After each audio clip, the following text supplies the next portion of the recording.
Welcome to Biblically Lit, conversations that illuminate Scripture and ignite faith. I'm your host, Mindy Jo Furby, author and founder of King's Wind Books.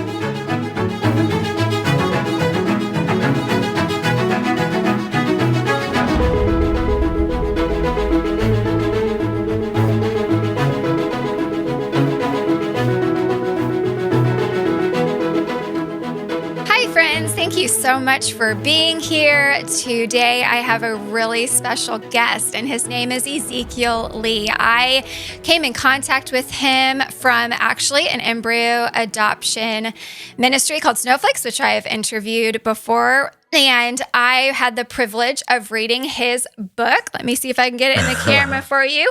Once Frozen, Now Family. It is such a great book. He is a phenomenal writer. And in it, he tells his story, or actually God's story, through his and his wife's lives about adopting through embryo adoption. And I am so excited to have this conversation. We have prayed that it is going to be an encouragement and blessing to you. So without further ado, welcome Ezekiel, and thank you so much for being here. Yeah, thank you, Mindy. I am so excited for this. Okay, so tell us just the sky-high version of yourself and about the book and why you wrote it, and then we'll get into like the story. My memory is honestly not the best, so I wish my wife were here.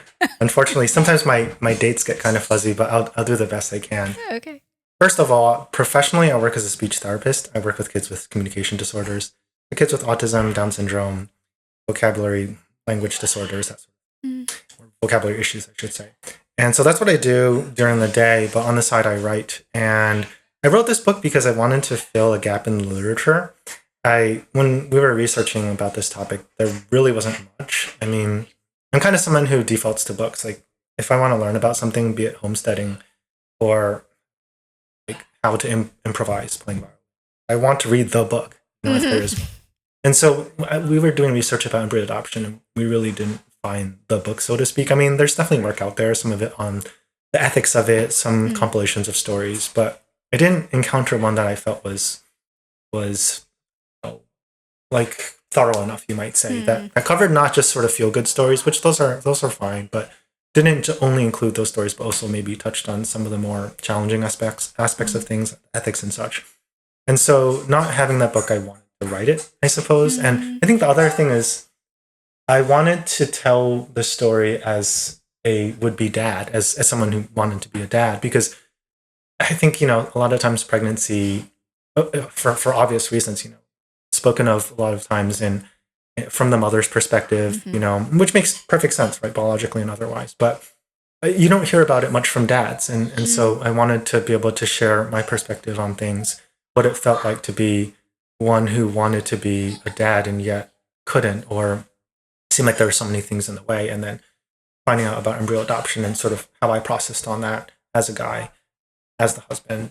I just wanted to provide that perspective if it would be helpful to any guys, because when we were in the midst of that valley of infertility, unexplained infertility, it honestly was very lonely. It was very isolating an experience, because I mean, what guys are going to sit down and talk about infertility? Right. It's just, it's not a very typical thing to talk about. And so to be able to reach that level, to attain to that level of closeness with a brother is uncommon, And so I think I wanted to provide that to another fellow out there in the form of a book, I think of reading as a form of communion, which is a very precious thing, right? I mean, I think that's part of the reason why I think books are so valuable, because you have this hopefully undivided and sustained opportunity to engage with someone, to interact with someone's mind, and to sit hopefully at their feet, right, and learn from them. And so I wanted to provide the opportunity to share a story and hopefully to bless another.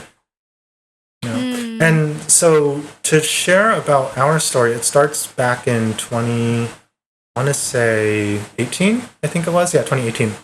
And so I was in grad school at that time. I was studying Japanese literature, and we had wanted to start trying.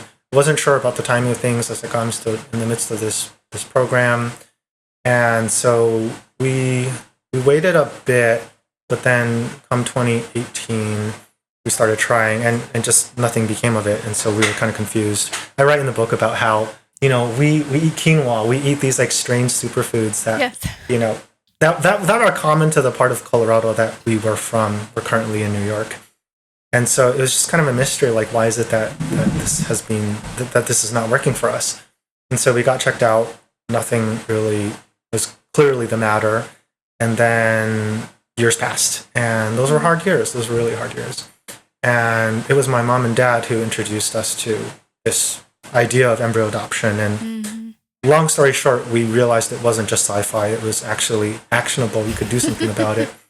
And that was also a journey. I don't think we thought that we arrived at the answer when we learned about embryo adoption.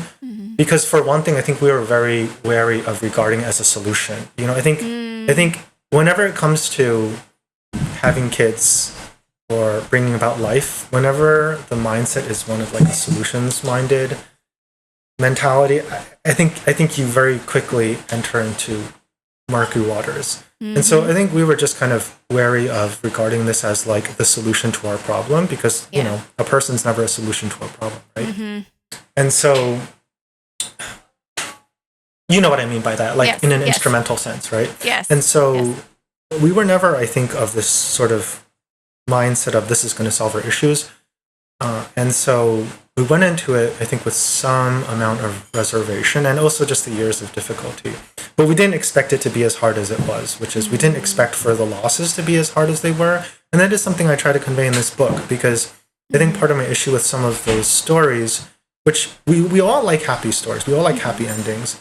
And I think that they can be helpful for people in certain seasons. And at the same time, I think that if it is too like Hallmark cardy, if you will, then it kind of elides the potential difficulties and challenges that you experience. And if you think about, the redemptive story, like there's creation, there's fall, there's redemption, there's tension and there's resolution. And the resolution is all the more meaningful because there's been that tension. And so I think like trying to honor the story in its fullness, and part of that is the difficulties that we encountered along the way, namely the loss of 4 of the 5 snowflake babies that we adopted. And I think that if we are to conceptualize life properly and these little ones as lives, then we cannot help but mourn them. And so the process, if it includes their loss, cannot help but be a challenging one if it involves that. I mean, we're not glowing about it clinically, right? It's not just a matter of like attempt, fail, attempt next month, fail, whatever, right? Like we wanted to take the time to honor their lives when we unfortunately lost them. So it was a challenging experience, and that's in part why I wanted to write our story, so that people who are considering pursuing embryo adoption would know the fullness of it, I guess. Oh, I love that. Well, and I especially love your perspective as a husband, as a father. Especially men aren't typically the ones who are elaborate in their vocabulary of expressing deep things. Usually it's like, sure, I'm fine, whatever, it's good. So it was interesting and I think very helpful hearing from your perspective. Well, and then because you as men share something very profound in common with our Heavenly Father, and that is being a father, right? Like obviously we as women mothers, like we have that and we have His qualities too, but you have this like unique perspective. And so I love that. And kind of, I guess, going off that a little bit, and I didn't actually even write this as one of my questions, but as the husband, as the father, what did that infertility, like, how did that hit you? Because I'm thinking that had to be really hard, especially as the provider and as the leader, and then seeing, I'm sure your wife's disappointment too, how did that really hit you, especially as that husband? Yeah, I'm trying to figure out how much detail to share, how deep to go, I guess. I mean, profoundly, I would say, because like the procreative act, right? It serves different purposes. Right. One of which is to bring about the next generation, and I think our culture, the secular culture, tends to focus on certain aspects of that part of the marital bond as opposed to other ones. But I think sometimes the church focuses a lot, which makes sense, on the procreative aspect.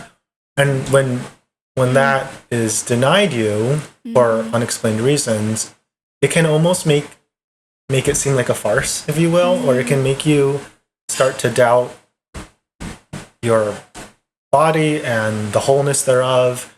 It can make you start to doubt your marriage and should I be together, right? I mean, the enemy makes use of infertility to introduce many lies if you're not careful, right? You start to think like, oh, would this have been the case if I were with someone else? Is this a sign, right? You know, your mind goes in rather dark directions.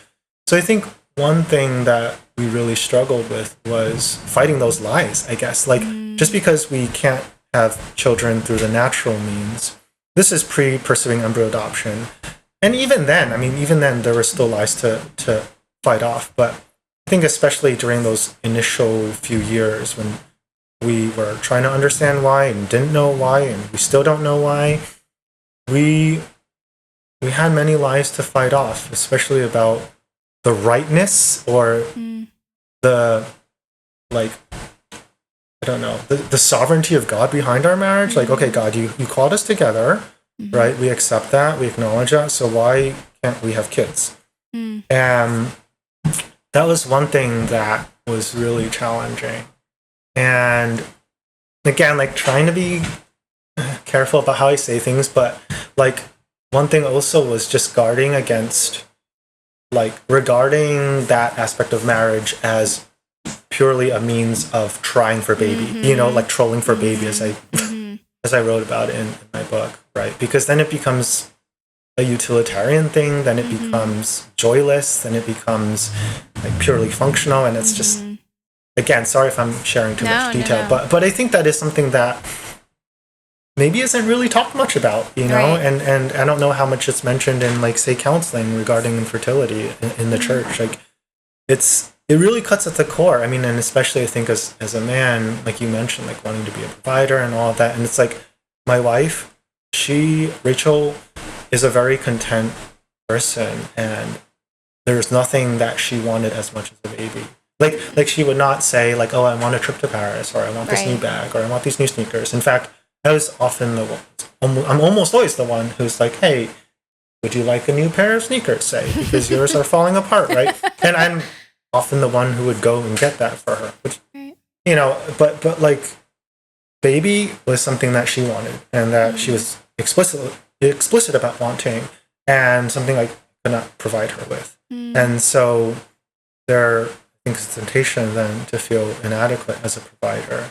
And to rely then on the strength, the arm of man, right? And so, I mean, I had family members who were like, why don't you just do IVF? I'm like, well, because we have issues. Like, we're not just going to default to that. And then after learning about embryo adoption, we told these family members about it, and some of them were like, but then it's not going to be your kid. No, this kid is going to be our kid, you know, if it works out.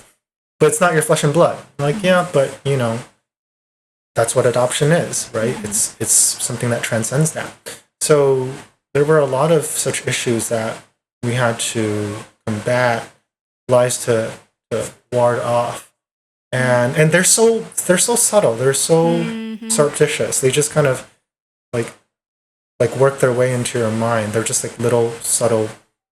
It's like almost like this like thought that's just dropped in your head, and you didn't even realize that it was dropped there, and then it just lingers there, and it grows and it grows, and it just becomes this monstrous thing, which, you know, by the grace of God, I think we were able to fend off. But there were a lot of such issues in that valley period, as I put it.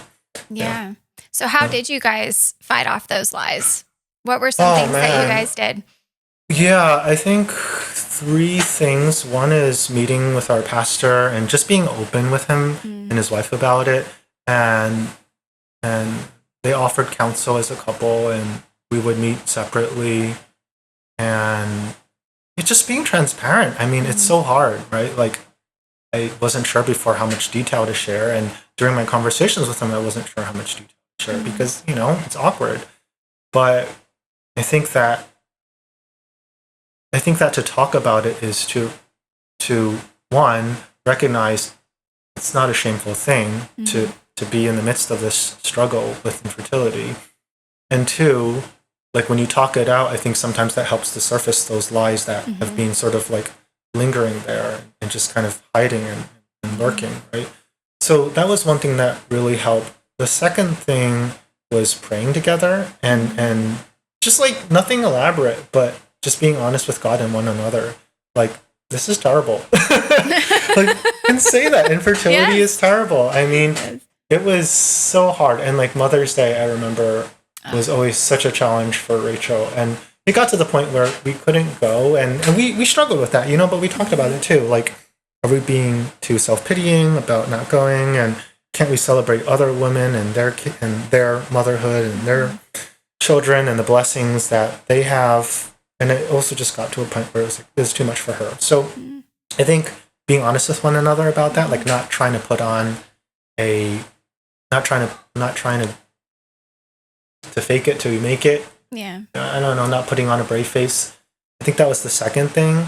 And then for me personally, writing. I mean, I write to process. I work as a speech therapist, but the irony is I don't necessarily super enjoy talking unless it is in like a one-on, and honestly these sorts of conversations, but maybe that's why I work as a speech therapist, but like one-on-one, like not just chit-chatting, going to the heart of the matter, like that's what I enjoy.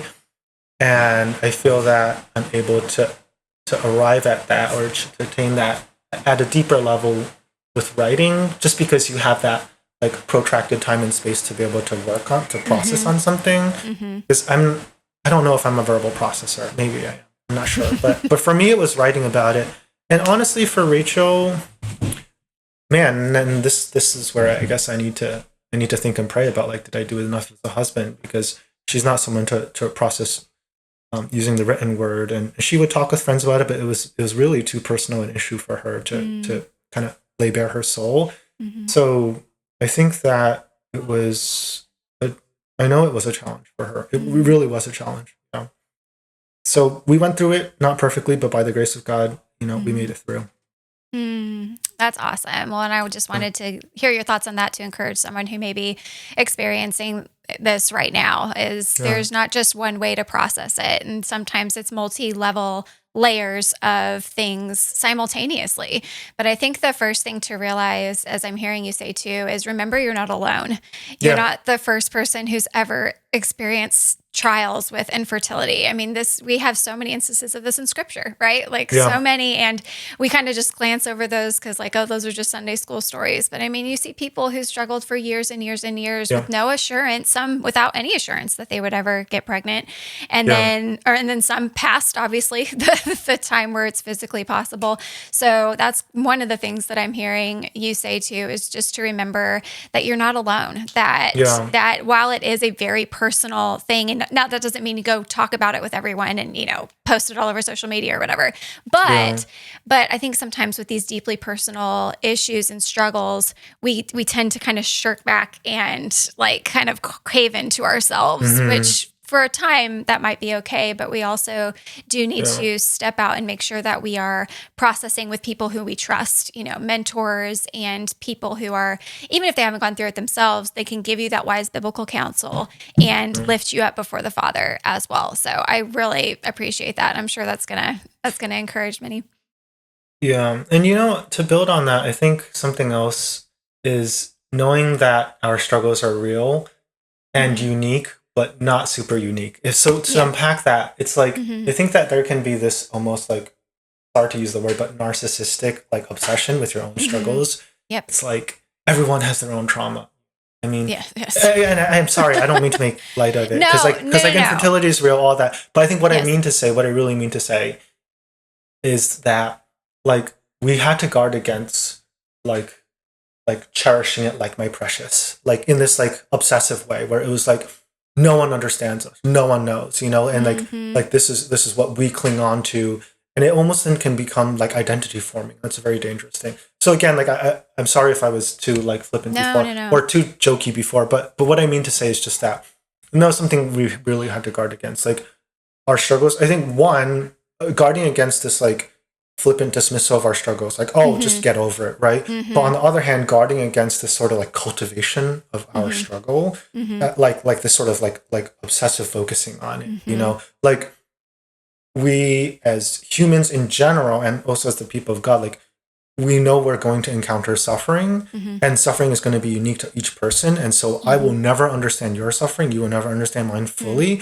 But that doesn't mean that therefore we have to exist in these little islands of our own, of trial, right? Like we can still understand to some extent others and what they're going through, because we're also struggling. So I just wanted to put that out there. Yeah, no, I'm glad that you did. And you brought up a point that I've had conversations with others about, and that is finding your identity in your struggle. And you mentioned that, but it's such a huge point, because as Christians, one thing I'm finding that I'm fighting against a lot in just conversations and mentorships is we are supposed to find our identity first and foremost in Christ. That is the filter and lens through which we see everything in this world, including our struggles. However, when we get so enshrined in our struggles, whatever it may be, we start seeing our life and the world around us through the lens of that struggle and through the lens of that trauma, if it is a legitimate trauma, because I'm with you. I think a lot of that is inflated a bit, but if you have gone through something just horrible or whatever, like you still are Christ. You belong to Jesus. He is the one that we worship. He is the one we adore. He is the one who our whole life exists to glorify. We do not exist to glorify and remain stuck in our trauma. We do not we can and should tell God, sometimes especially, how big our problems are, but we should first and foremost tell our problems how big God is.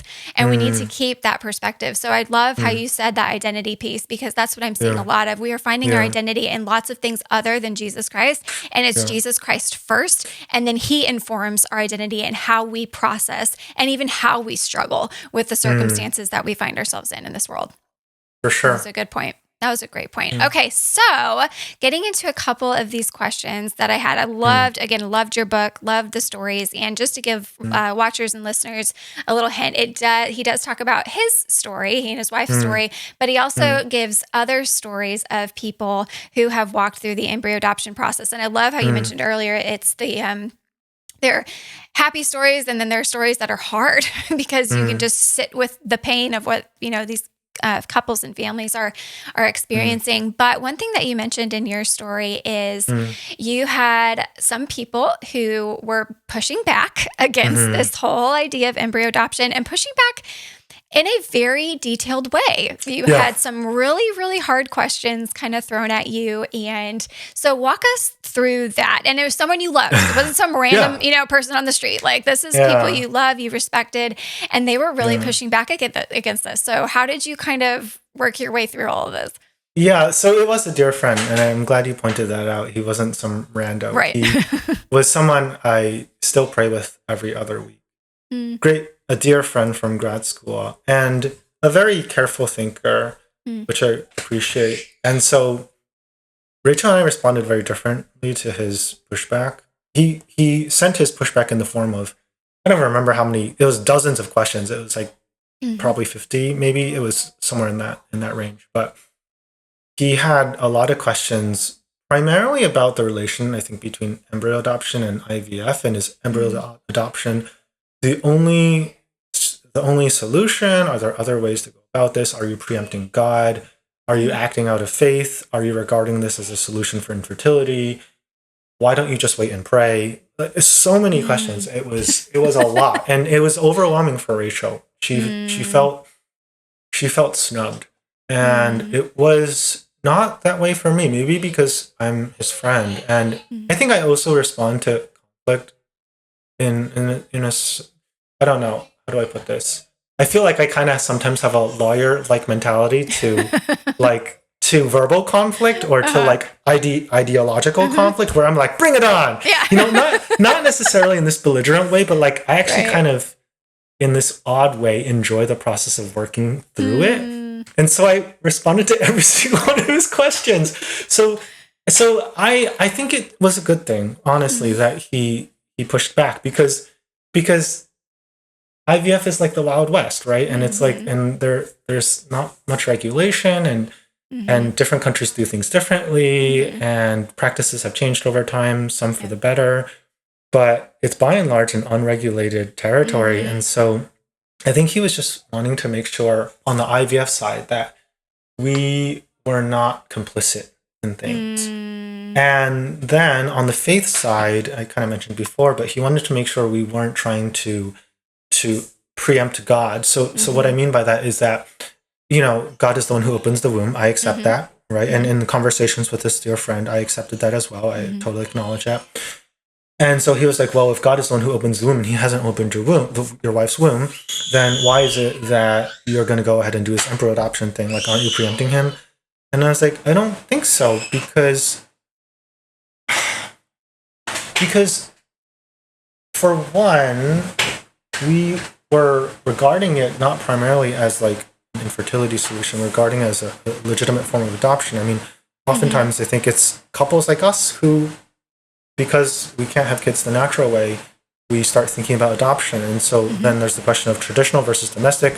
And then this third form, embryo adoption, which is new and therefore might seem to some kind of a little more like, stay away from that. But the more we looked into it, the more we were convinced or convicted that, this is a legitimate form of adoption. And so then there's the question of, well, what do we do? Is God calling us to this?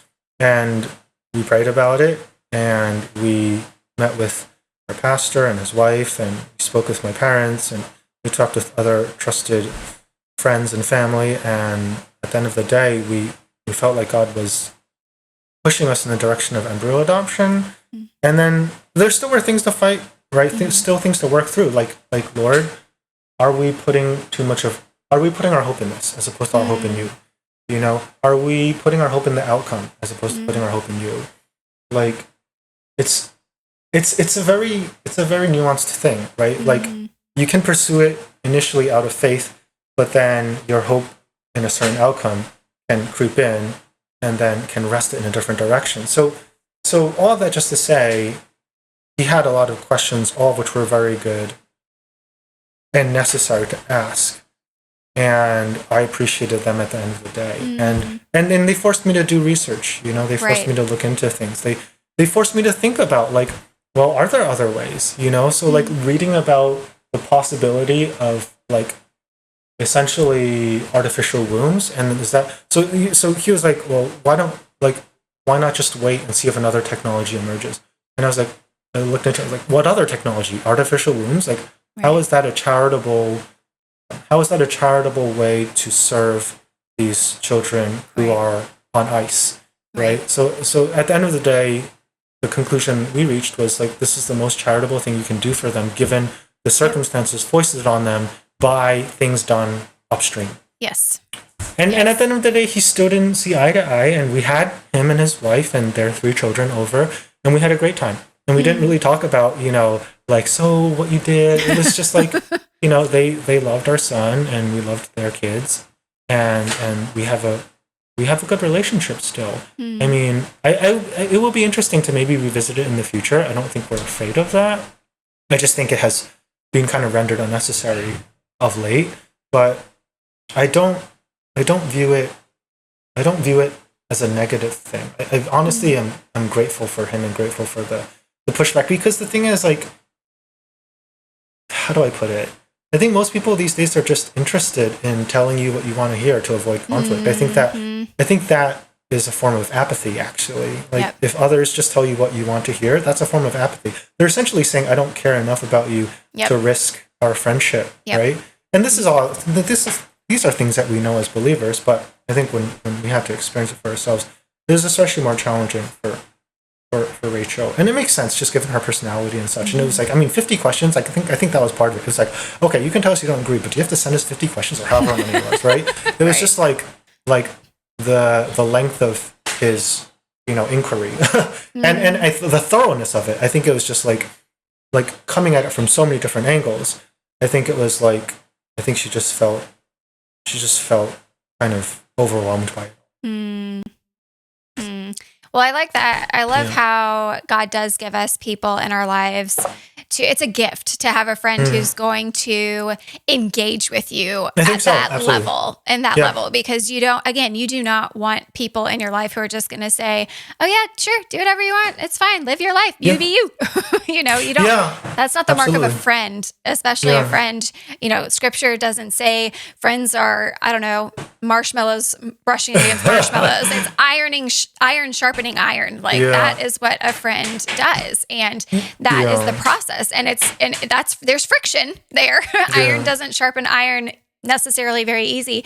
And so to have a friend, and I think also the motivation behind it too, because it's one thing to ask questions, to spit things at someone accusatorily or, vindictively, or from a, I don't know, holier than thou attitude and perspective. But when someone is willing to engage in the depths of ethics and, theology, because to your point earlier, this is a very new world. Embryo adoption has not been around very long, and there are major ethical implications, and there are big theological things that we need to think about and consider. But I agree with you and land on the fact is there are over 1 million frozen babies right now, and regardless of how they got there and whether or not we agree with the ethics of how they got there, they're still there, and their best shot and the way that we can treat them with the most dignity is through adoption, and so I agree with that, but I'm glad that you did have that friend and that you were able to work through those together too. I think the other thing, Mindy, is that I think it was precisely because these questions are in the domain of reproduction and that stuff that I was grateful he asked, because I think the problem is that, at least in the church, because I'm making a generalization here, but I think oftentimes in the church we regard that as set apart.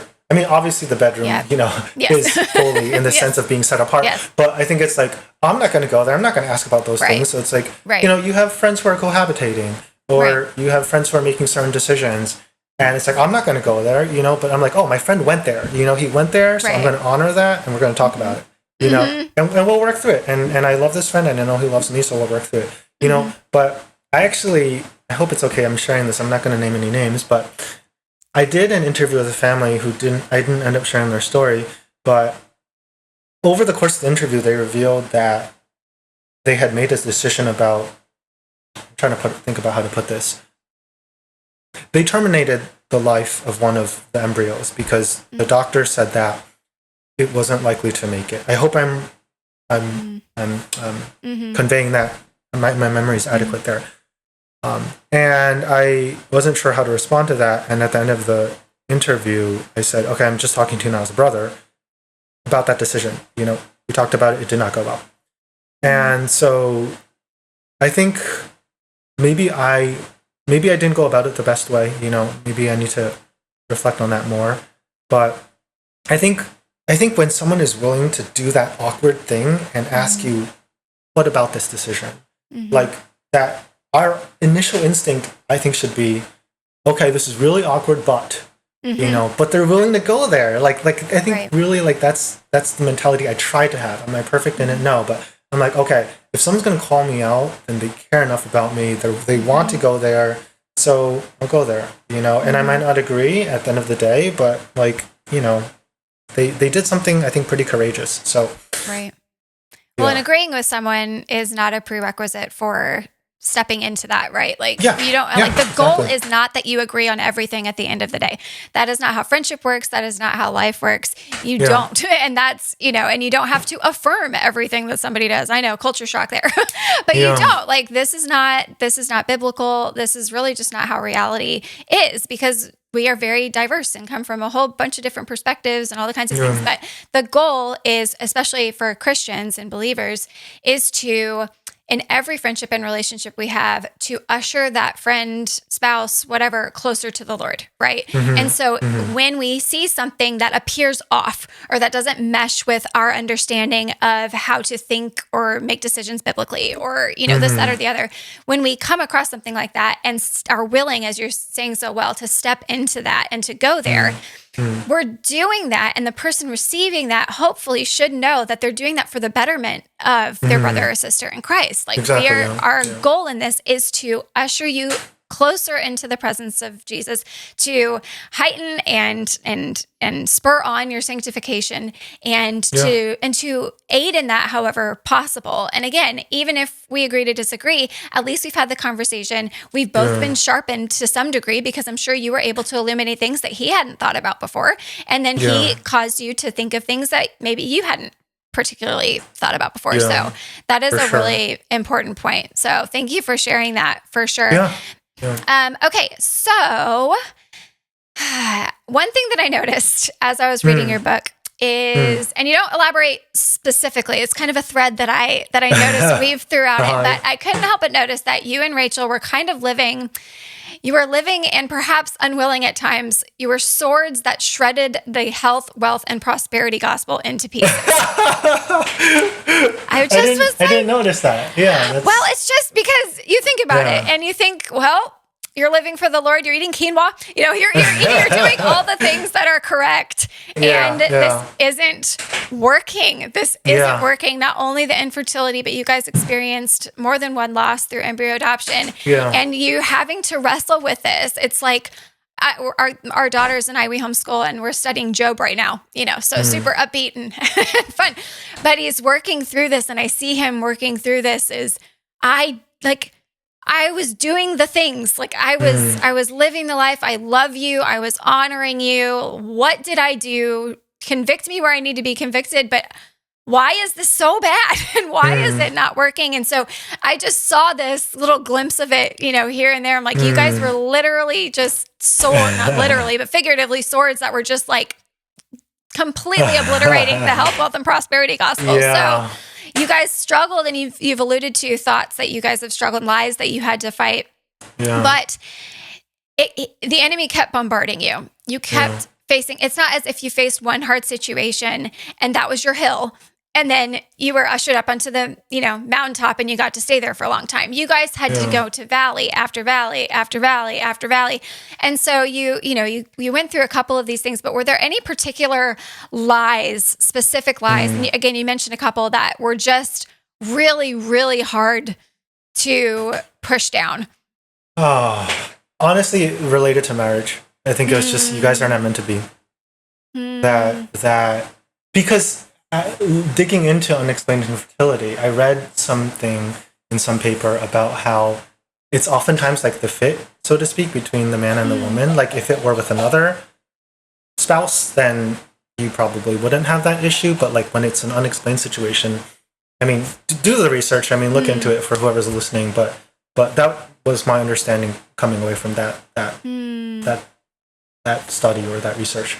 And so I think there was kind of this lie that it's your fit, it's because of you two, like if it were different then it wouldn't be this way, and because the child is this like outcome of and representation of and infleshing of your marital relationship, right?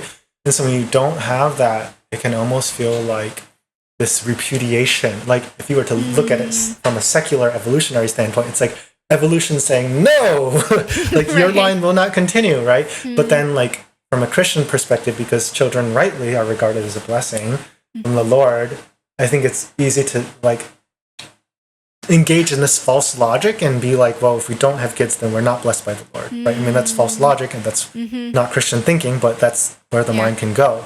And so I think that was the most pernicious lie that we had to fight against. And then you did that again by just being honest with each other and praying together. Yeah, I think for me it was leaning on my brothers. I mean, the epidemic of males not having friends, close friends, is a real thing. I mean, like you just look at studies over time. Like a lot of us guys, we don't have brothers we can confide in, and so I think it was me going there with my brothers, my older brother, my flesh and blood brother in particular, but then also brothers in Christ, and being willing to have those awkward conversations, and always like kind of not sure how much to share, but but recognizing that if I don't share this, then it's going to be really hard to make it, because I don't know how many guys get together for one and just talk about marriage in general. Right. I don't know how many guys get together and talk about how marriage is challenging and how infertility influences things, right? Like not really the sort of conversation you'd expect at a men's gathering, right? So I think that's really what it was. That was the lie I was fighting against. I think for Rachel it was different. I think it was lies about her body and her body being adequate and her like womanliness, if you will, like that she's a woman, therefore she has a womb, therefore her womb should be able to do X, Y, and Z, right? I think that's the thinking. It's like, well, if my womb can't do this, then what does it mean about my being a woman? I think those were the lies that she had to fight against. I'm not going to try to speak too much to that because that's her situation, it's her story. But I think we faced different issues and had to deal with them differently. Well, you're honest definitely in the book, and I appreciate that so much because, again, I think people go into anything, well, especially with embryo adoption or adoption in general or IVF, is because they're trying to fix a problem, like you said earlier. They're trying to find a solution. And in most cases, they're trying to find the quickest fix to the solution. Like they become so laser focused and they think the solution is the baby that they will do anything and everything, ethical or not, in order to get that baby. And in the church, I think you're right too. This is not spoken of very much. I think we're starting to finally gain some momentum just speaking about abortion and things like that. But this whole world of IVF and all of this is still very much muted in the church. And there's a gross lack of understanding. So here's one. What do you think churches, church bodies, whether it's men's studies and women's studies, like what do you think we should be doing as the church to combat this? Because this really is becoming an epidemic in our society in its own merit. Yeah, that's a really good question. I think talking about reproductive technology, because if you just look at the research out there, infertility is increasing around the world. This is true not just in the West, but I think elsewhere as well. Numbers. If you look at how fertile a woman is, like a 20-year-old woman is nowadays compared to how she would have been in the past, I believe it's substantially different. And people talk about like environmental factors or getting married older or whatever. It seems like there's a whole host of issues related to that, but. Suffice it to say, for different reasons, environmental and also just cultural, we're getting married later, and therefore many of us having to rely on technology to bring about these children, right? This is something that is more and more being taken up, right, by couples. And so I think for one, talking about it, like whether having a seminar, I remember actually my prior church, we one time had a seminar on, I think it was actually sexuality. It was something related to that, right? And we just had like a bunch of different people sit on these stools on the stage and explain their background. Actually, no, it wasn't sexuality. I think it was like gender roles. I think that's what it was. So they talked about like their background and then they just like answered questions. It was a very informal event. But I think like things like that, just having a seminar about reproductive technologies so that it's not so regarded as this like hush private thing, because I think, we can default to that. I can't recall ever hearing these things spoken openly about from the pulpit. I don't think I've ever heard the 3 letters IVF mentioned in the pulpit. It's just weird. It sometimes seems like the culture is doing this, and then here's the church, and it's like this microcosm to itself, and it's doing this. And I don't know. I feel a little uncomfortable, to be honest, answering this question because I feel so inadequate to answer it. But I will say that like I remember one time thinking about the sermons I was hearing at church, and I loved that church. This is a different church, but just kind of thinking like these sermons could be told at any time period. Could be said at any time period. Like if I heard them in the 90s, I wouldn't be surprised. If I heard them in the 80s, if I were, able to understand them, I wouldn't be surprised. Like you could hear these in the 19th century and you wouldn't be surprised. Like I guess just like I'm not saying that the pulpit should be like this, lectern for talking and lecturing about social issues, but not being afraid to bring those issues into the picture when appropriate. I think that would be one thing. And then honestly, just like maybe inviting people to share. Like, I mean, if it were a couple who pursued embryo adoption, Friday night, have them come. Have like an open Q&A session, open it to the public. Like that's something I thought about before we moved here, if we had more time to pursue. Like have a Friday night sharing and then Q&A, let people at it, from the community, students, whomever. Like ask about embryo adoption, learn about the process, learn about the difficulties, learn about the numbers, that sort of thing. I think there's so many things the church could do. I think just being willing to talk about it. Yeah. I think that's a huge point, and I think one of the things that I kind of default to is people are going to get their information and education from somewhere, and as Christians, like that should be the church. I mean, obviously not about everything and every detail about everything, but we are trying to shape our perspectives and worldviews on what is biblical, on the sanctity of life and all of these other things, and those are. And I think another thing too is our culture has politicized a lot of moral issues.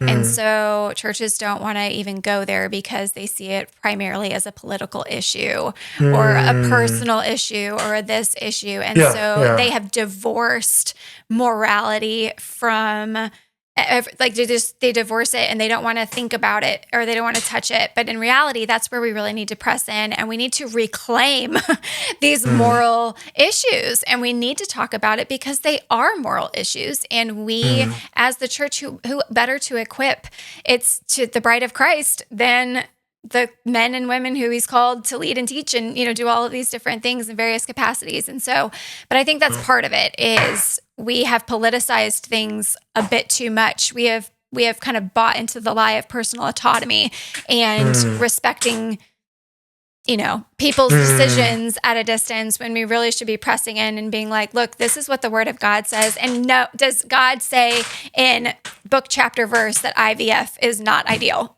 No, that verse is not there. But there's a whole lot of other guidance that we get about life and about his sovereignty and about this, that, or the other that is there. And we can't shy away from that because it's uncomfortable, because it's been politicized, because we're afraid of what people are going to think. We really do need to press into that. And I love all of the ideas that you gave. And it doesn't, again, I don't even know if I agree with it being like a sermon series or anything, but as we expositionally preach Scripture, things are going to come up, and it's okay and perfectly healthy to reach those application points into these nuanced levels of moral and ethics that our current society and culture is struggling with. Yeah. And I think it's also just a matter of awareness. I mean, embryo adoption, to be fair, isn't known by a lot of people. Yep. I mean, I would say the vast majority of people have told about the story have not heard about it. And to be fair, we're not advertising it. Right. But, I mean, even people in the medical profession, like a lot of them are like, huh? It's like they understand conceptually how it works, but it had never entered their mind that it was possible to do that. Yeah, which is a whole nother layer for sure. Okay, I don't want to take up your entire evening. So a couple more questions for you. Sure, yeah. Let's talk about your faith. So, and because this whole thing has definitely been a sanctifying process for you. So in your personal walk with the Lord, kind of what was it like before infertility? And maybe talk about some expectations, and then just personally how you wrestled with God through it, and then how he grew you, and maybe how he's changed you since. Oh my. Yeah. I mean, I definitely haven't arrived. Right. I was praying about this conversation earlier today because I was feeling emotionally, I don't know, just at an odd place. We just relocated, and it feels like we've uprooted, everything. And so I didn't want to reschedule. So I was like, I'm still going to do it, but I don't feel don't feel ready, Lord. So please prepare my heart. So I certainly haven't arrived. I mean, that's the Christian life, right? I mean, we're journeying together to the celestial city, and it's uphill, right? I mean, it's uphill. We're following the shepherd. But I think one thing that the Lord has been working on me regarding is just gratitude, regardless. So, because the thing is, like, I mean, here Ian is sleeping upstairs. We have a second kid on the way. And like I mentioned to you earlier, like, this is not a snowflake baby. It's just kind of like a freebie. An unexpected 7 years down the line freebie, right? Like, and it was so interesting because I was excited, very excited. Rachel was more like, the timing, why now? Like, because, the kids will be 16 months apart. And it's so weird. The human heart is so weird, right? Because it's like, before Ian, we would have just been beside ourselves to learn about this. But then it's like, if the timing's not right, then it's like, oh, why, God? And so gratitude, because the thing is, like, I mean, it, but then you experience it. It's like, I think before we had Ian, our prayer was for a child. And then you have the kid, and then now your prayer is that he wouldn't throw food on the ground, right? Or that he would, I don't know, like, he would do this or that or the other, right? He'd become a rocket scientist. I don't know. But the point is just like, we always have this way of wanting more. So I think that when it comes to faith, I think that what God has been teaching me is just, how do I put it? Like, gratitude, you're never going to have enough such that you're not going to be tempted not to be grateful. Like, I don't know if I put that right. Like, you're always going to be tempted to complain, essentially, right? You're going to be tempted to complain if you have a kid. You're going to be tempted to complain after you have the kid about something else. So learn gratitude right now. The other thing is, well, yeah, I guess that would be it. When it comes to working through infertility, I think it was like, I mean, kind of like you talked about before, just finding your identity in Christ, right? Like that, you're going to be tempted to look to so many other things, like to whether or not you have kids. And then once you have kids, like, well, now it's like, well, I'm looking for a job right now, right? Because we relocated, so it's like, I have a job. And it's like, I just feel like God is bringing me back to the original questions I was asking him. Like, are you enough? Yes, I'm enough, regardless. Regardless if you're a kid or not, regardless if you're a job or not, find one or not, right? That sort of thing. And I remember actually distinctly, like, talking with Rachel about this when it comes to faith. It's like, we were really struggling at that time. And I said to her, and I distinctly remember now, I was like, we need to ask for faith, because the faith that will carry us through this will also carry us through whatever we experience if we have that kid. Because once we have that kid, it's not like we're not going to need faith anymore. We're still going to need it, except it's just going to look different. Like, it's going to be, we need faith, God, that you'll give us wisdom to know how to raise this child. We need faith so that we know how to walk with this kid through middle school or high school. We need faith to walk this kid through his first breakup or whatever. Like, or God forbid, he wanders, he, leaves the faith. We need faith still to continue to pray for him. Like faith is still necessary at each step of the journey. So let's learn it now. It's kind of what I was saying. And now I'm like preaching at myself, because I'm like, well, yeah, I kind of have to exercise faith now as well, because there are so many unknowns, So there's just kind of a little window into things. Oh, I love that. I've been a years-long study of the book of Exodus. And one of the themes, I mean, I think the biggest thing is holiness for sure, but there's, secondary and tertiary themes. But one huge secondary one has been remember. Remember when the children of Israel leave Egypt, and they have these just epic. No, there's lots of other words that could describe it, but just, parting of the sea, and they get to the other side, and Passover, and what that's supposed to be established as. It's supposed to be established as a time for them to look back and remember what God has done. Remember his faithfulness. Remember that he always is affectionate towards you and loves you and is faithful to you even when you're not faithful to him. But then it's not 3 months that they're free and they're grumbling and they're complaining. And it's like they literally just experienced, witnessed, and lived through one of the most jaw-dropping, eye-bulging things they could ever have seen with their own eyes over and over again. I mean, scholars think that the plagues lasted probably about a year, and then all of it. So he has provided for them every single step of the way, and they're not 3 months out of it, and they are grumbling instead of leaning into the Lord, instead of saying, I'm going to choose to trust you. Please help. We do need food. We do need water. They were legitimate requests, but they didn't do that. They're like, we should have just stayed in Egypt. Like, why'd you do anything at all? And it's just such a theme throughout that book, and I've been guilty just preaching to myself as I'm studying it too, is just like, why are we so quick to forget? Why are we so quick to forget his faithfulness, not only in our lives, but also we have scripture. He gave us a whole book and history, throughout church history of his faithfulness and how he provides and how he does this, that, and the other. And we just we get in those little islands of isolation, like you alluded to earlier, and we just decide to tune all of that out and forget. But you're right, we need faith and we need to keep pressing on. And sometimes we get the motivation and perseverance energy to do so because we have to look back and see what he's done so far. So I love that point. I thought that was really great. Yeah, it's really weird because, I mean, I think that as for one, our culture tends to live in the eternal present. Yes. I mean, we're so decontextualized, unmoored, ahistoric a culture, right? Yes. Like we have no sense of where we came from. And I'm guilty of that too. Do I have the most pressing interest in history? Not really. I mean, I have these modern biases about me.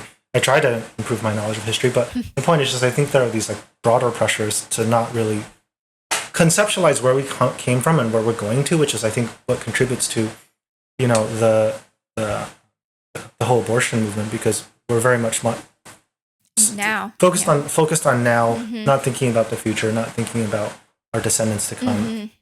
So there's that. But then I think the other thing is it's just the human heart. It's like, I mean, when I look at my own heart, just talking about my own, it's just like, I want, right? And so like your personal desires, what it is that you think will satisfy, like, I think they just have this effect of like incurvation, like they just bring you into here. And so it's funny because I was talking to my dad several months ago, sharing with him some struggles I was going through. He was like, read your book. And I was like, wait, what do you mean? I mean, you should read your book because it might encourage you. And so I just thought that was really weird. Like I think he's right because like I picked it up and it being like, oh, I didn't realize I'd written that. And so, I mean, on a much, much, much, much grander scale, you have the Bible, you have this testament, right? It's like that is a testament to God's faithfulness. And it's like, yeah, you got to pick it up and read it and be reminded.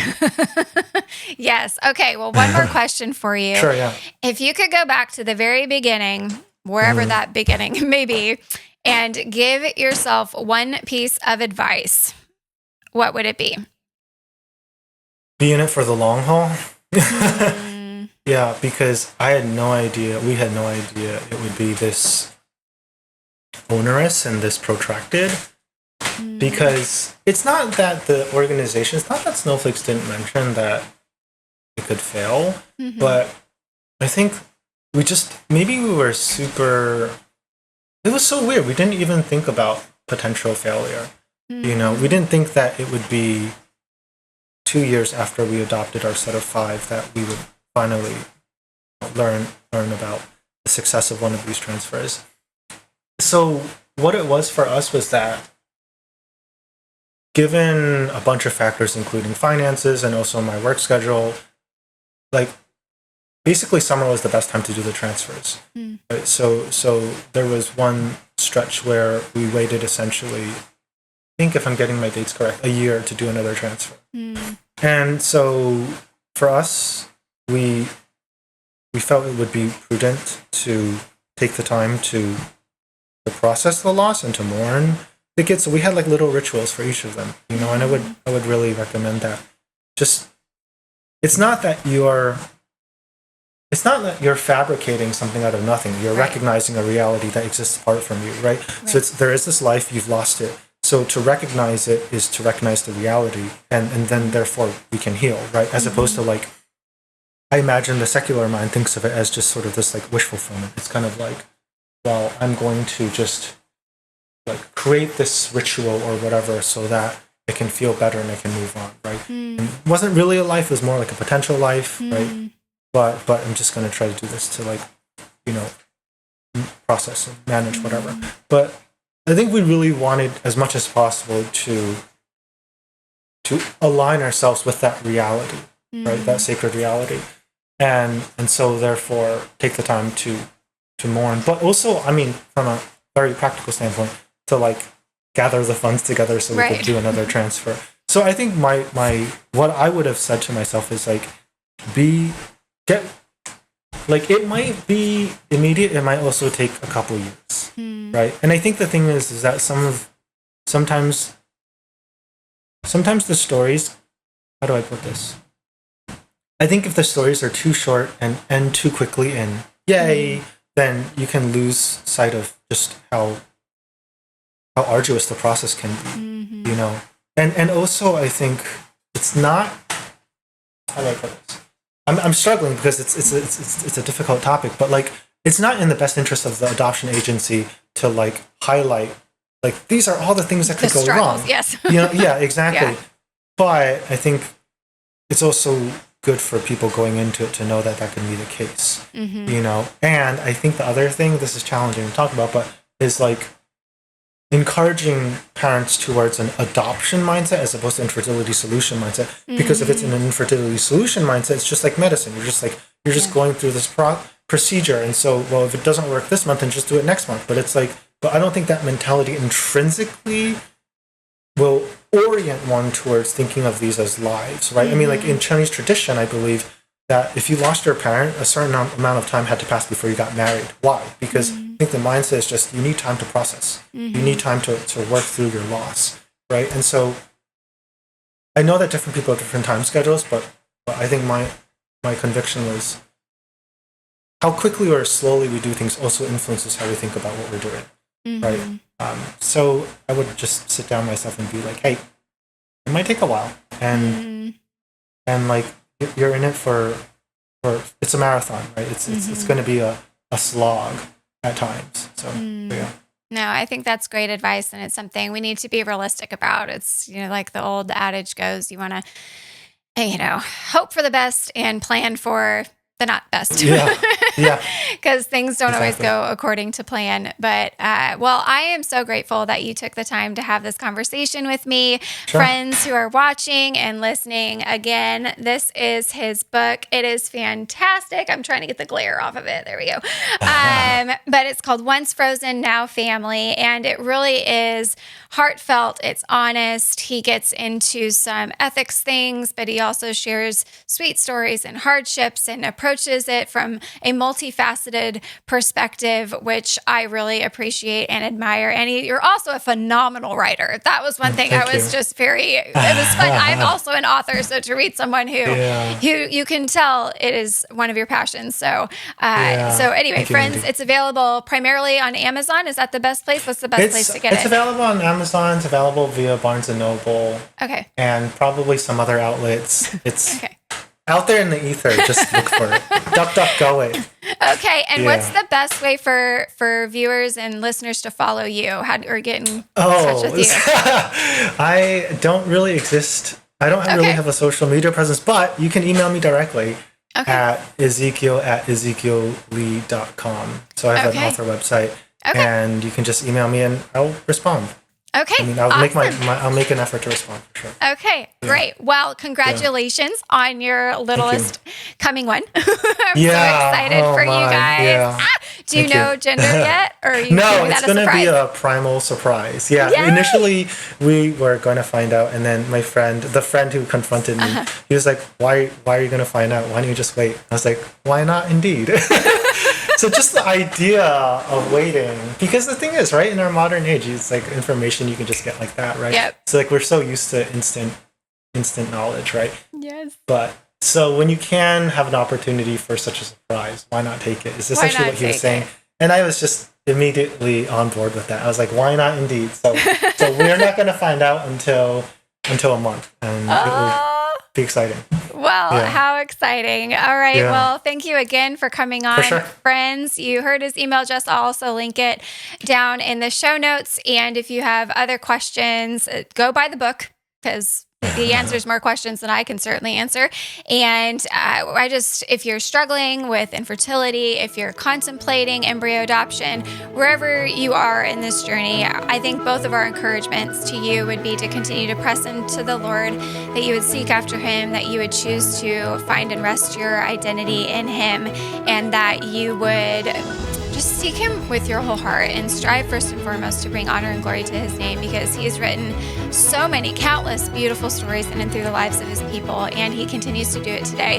And he takes something that is broken in this world, like IVF and the fact that there are so many babies frozen right now, and he turns it into something beautiful. And that is our God, and that is what he can do. And so continue to trust him and continue to know that he is faithful, always has been, and always will be. So thanks again, and we will chat soon. God bless. Thank you.